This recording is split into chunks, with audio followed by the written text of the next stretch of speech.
আমাদের শরীরের জন্য কতটা দরকারি সেটা আমরা প্রায়ই ভুলে যাই। পানি খাওয়া বা খাবার খাওয়ার মতোই ঘুমও জরুরি, কারণ ঘুমের সময়ই আমাদের শরীর ভেতর থেকে সুস্থ হয় এবং নিজেকে মেরামত করে। কিন্তু অনেকেই বিভিন্ন কারণে সঠিকভাবে ঘুমাতে পারেন না। ক্যালিফোর্নিয়া বিশ্ববিদ্যালয়ের একজন বিশ্বখ্যাত স্নায়ুবিজ্ঞানী এবং ওয়াই উই স্লিপ বইয়ের লেখক ডক্টর ম্যাথিউ ওয়াকার দিয়েছেন ঘুমের মান বাড়ানোর জন্য দারুণ কিছু পরামর্শ।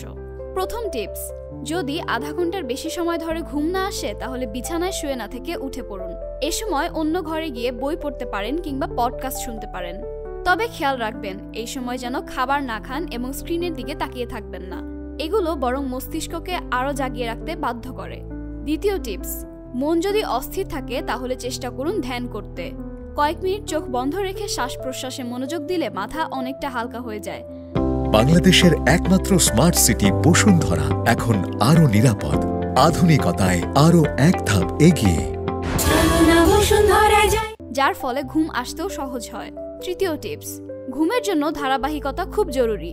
প্রতিদিন একই সময়ে ঘুমাতে যাওয়া আর একই সময়ে ঘুম থেকে ওঠার চেষ্টা করুন। এতে শরীর ধীরে ধীরে একটি অভ্যাস তৈরি করবে আর ঘুম স্বাভাবিকভাবেই দ্রুত আসবে। চতুর্থ টিপস, ঘর যতটা সম্ভব অন্ধকার রাখুন। ঘুমানোর আগে শেষ 1 ঘন্টা ঘরের অর্ধেক বা 3/4 আলো নিভিয়ে দিন। আমাদের মস্তিষ্ক অন্ধকার ঘরকে ঘুমের সিগন্যাল হিসেবে নেয়। পঞ্চম টিপস, বিজ্ঞানীরা বলেছেন ঘর একটু ঠান্ডা রাখলে ঘুম সহজ হয়। বিশেষ করে 18 থেকে 18.5 ডিগ্রির মধ্যে তাপমাত্রা থাকলে শরীর দ্রুত শান্ত হয়ে যায়। আসলে ঘুমের সময় আমাদের শরীরের ভেতরের তাপমাত্রা সামান্য কমে, আর এই ঠান্ডা ঘর সেই প্রক্রিয়াকে সাহায্য করে।